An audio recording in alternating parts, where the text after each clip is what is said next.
What are we doing with the hair today? Comb over fade, hard part, 0 on the sides, and I think that should be it. Then did you want to go like low, medium, high with the High, fade? Go high. high fade, yes. And when you say a 0 or skin fade, are we wanting to bald the sides out? Bald the sides, yes. Okay. We'll do high fade for you, close to the temple area, bald it out. And then what about the top? Are you wanting to trim a little bit? I think maybe about an inch. How long has it been since your last haircut? I'm gonna say I think about 5 weeks ago. 5 weeks. So we can take an inch. That'll make it a little bit shorter than the last time. Or we can do maybe just a little bit more than a half an inch, get you back to where you were about 5 weeks ago.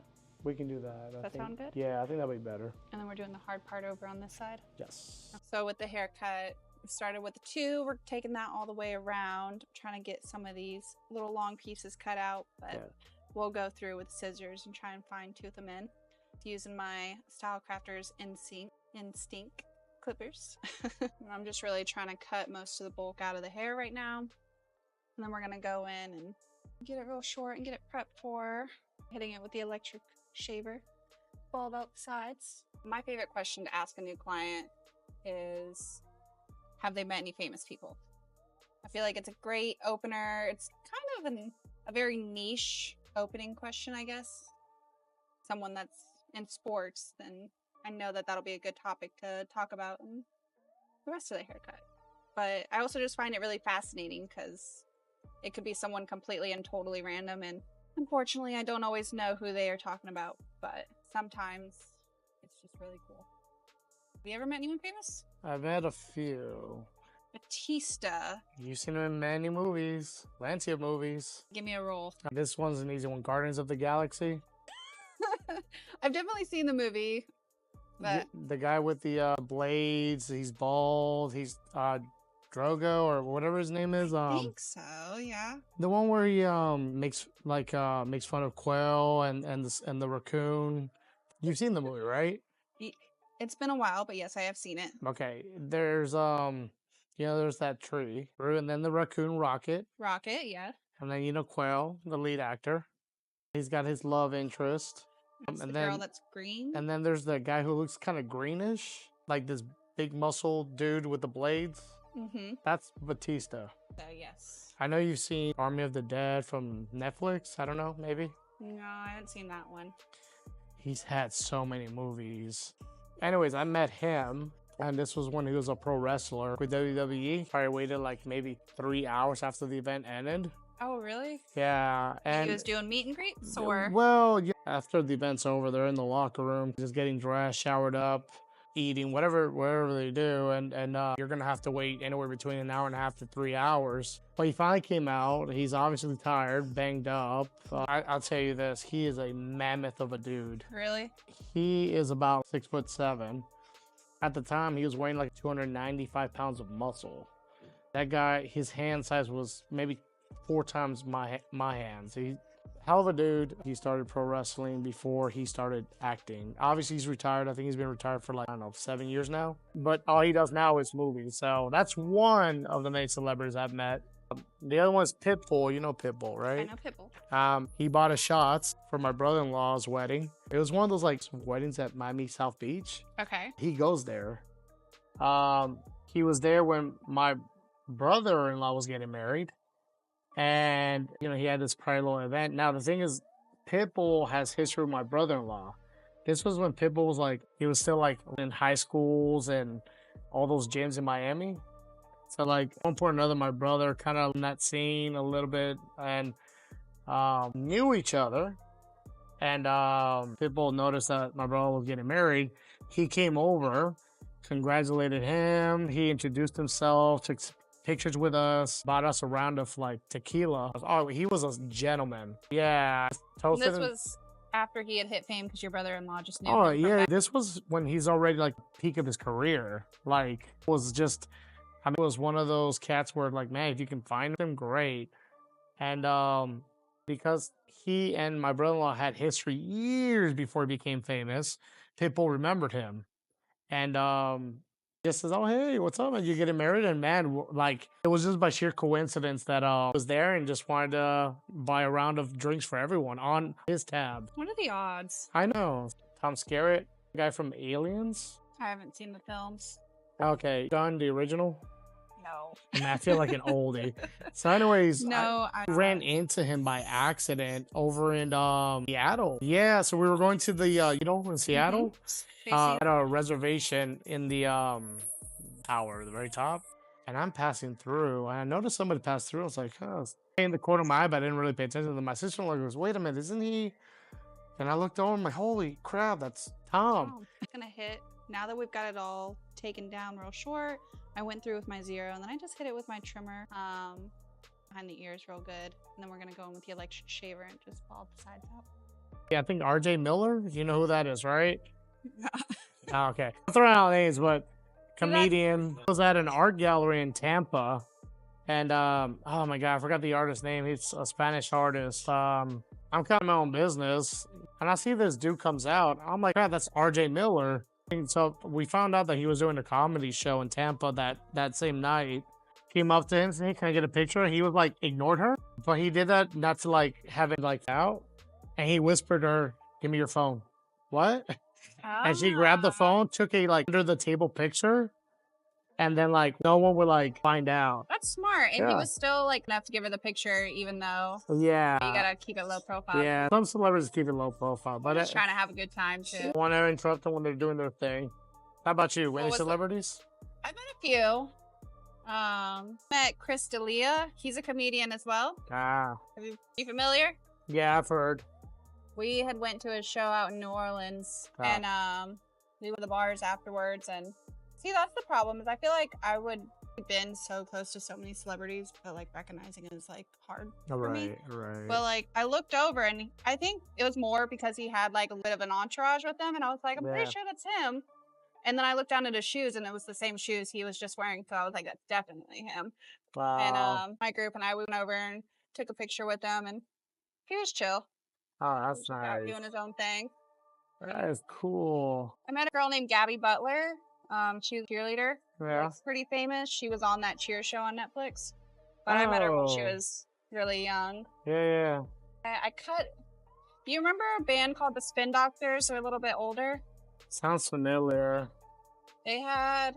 so terrible with stuff. They had one song that was called One Foot in the Pea or something.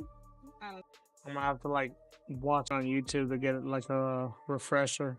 You would know the song instantly, too, and I Oh, really? But my memory is not serving me as it should.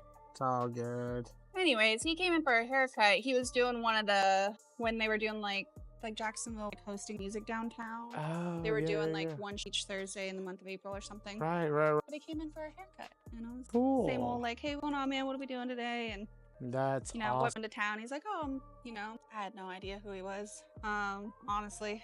I was like, oh, that's cool. Like, does your band have a name? And he was like, Spin Doctors. I was like, oh, that's Spin so cool. Doctors, yeah. I remember. And then towards the end of the haircut, he like was like telling me like he was lead singer, and he like sung a little bit of the song, and I was like, wait, I feel like I know this song. Now hold up now. Then I started to like clue in a little bit more that like this was probably bigger than I thought he was. So that was the lead singer from Spin Doctors? Yeah. You are, oh my God, I grew up on that song. Back in my days, I used to listen to this song. He gave me like a little guitar pick with his name on it. What? I told my husband at the, like when I got home, and he was like freaking out, and I was like, I didn't know. He was like, you should have got a picture with him. And I was like, I would have never asked, They were like the hottest like band like during that 90s, early 90s. Yeah. Because everyone playing their song. I think they had like one or two songs that were just like super and like really big. I think about 2 songs. Everything else was like kind of just vanilla. It wasn't really anything like catchy. I think there's been a couple other people too, but I didn't meet him, but I did see Bradley Cooper at Jag. He was out for the Jags, but I think he's a really big Eagles fan, maybe. Oh yeah, because he's a Philly fan. Yeah. So he's there. Oh, that's cool. I was still a teenager. I was there. We're like, they're fundraising, and so we were like working the concessions, and we see this like big entourage. When I look over, and I was so impressed that like I recognized so bad with faces. But yeah, sure, walked right in front of our booth. He is huge Eagles fan, man. That guy bleeds Eagles. He came down to Jacksonville to watch a game, so wow. he really cares. This was It's had to be close to a decade ago, though. Oh, really? Hmm. So this is when what's the movie that came out? Hangover. I was during his around that time. Probably exactly what I said at first too. I was like, that's the guy from The Hangover. So I went in with the half, helped blend it out a little bit, and then I've just notched it down to about a quarter. And we're gonna take out this little line right here. How long have you been coming here to House of Shaves? I am going to say probably close to 2 years, almost 2 years. You're easy to talk to, and I think everyone that is here cutting hair, just it's like a regular conversation. I think overall, you know, you can book your appointments, and it's not impossible, and people can really cut the hair, but it's a matter of listening to the customer and actually having a great conversation. I'm a firm believer in there's a tribe for everyone's vibe. That is true. You want to put it in a corny little saying, but you know, you find your place. Yeah. And whereas I feel like we serve, you know, people, but there's somewhere for everyone. I would have never thought a woman would do a better job than most of the men that have cut my hair. I tell you how many times someone sits in my chair, and then I'm gonna be the first woman to ever cut my hair, and I'm like, yeah. That's awesome. Well, I will say this, you know, like going to Miami and then other places I've gotten my hair cut, I'm like, you know, their own. And I looked at the cut and the beard, I'm like, holy crap. I'm like, better than everyone that I'm like, all right, I guess this is my barber for the foreseeable future. Yeah. So you're the first woman to cut my hair. So that's number one. And then the fact that you executed every detail and went like above and beyond, better than what I expected. I was like, wow. So I was like, okay. So impressed. So I really appreciate that. yes. With the positive feedback. Yes, that is a fact. And I think you were more of a listener. You know, that is something I hear too from clients. Yeah. A client does come in and they say that they favor women barbers. It's all preference. Yeah. Then I think it boils down to, okay, they want someone that's really gonna maybe listen to them. Not to say that male barbers aren't going to like listen, take the time, but right. All right, I've got a question for you, Patrick. Go ahead. You think women barbers are just as good as men barbers? That is a heck yes.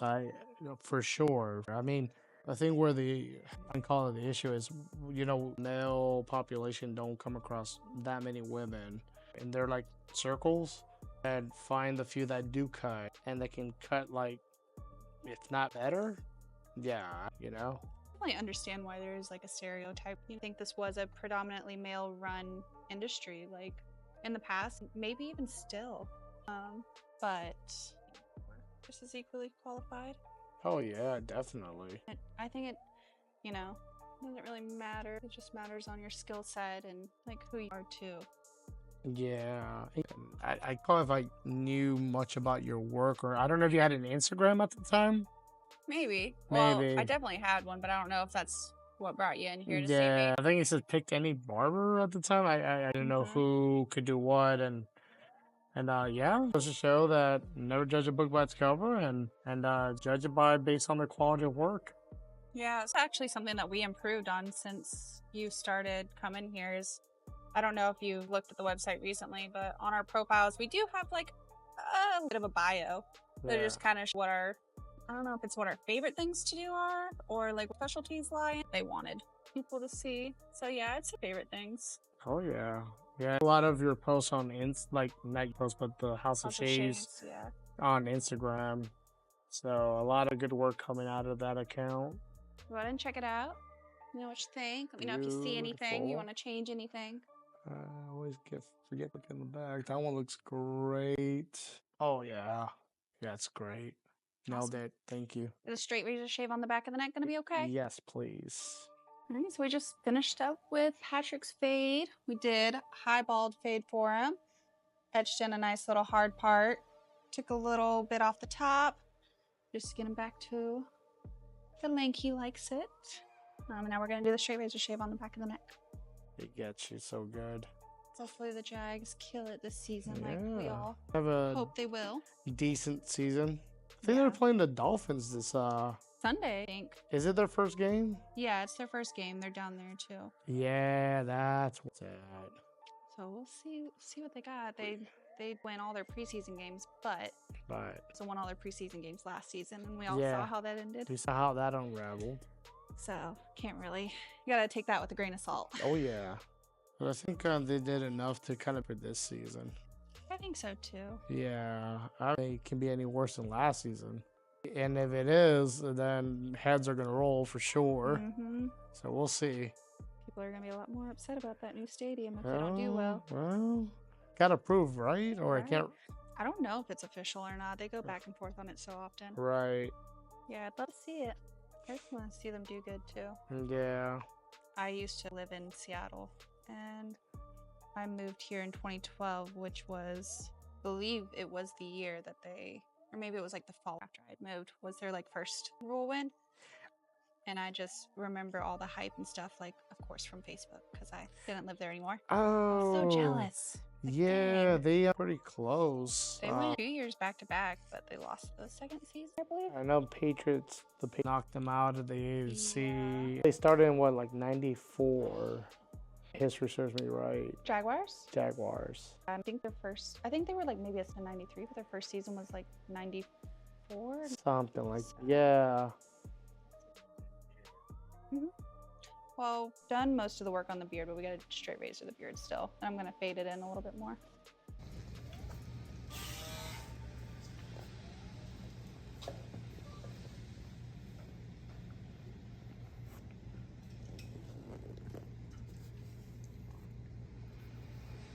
Patrick, I'm going to grab a little testimonial from you.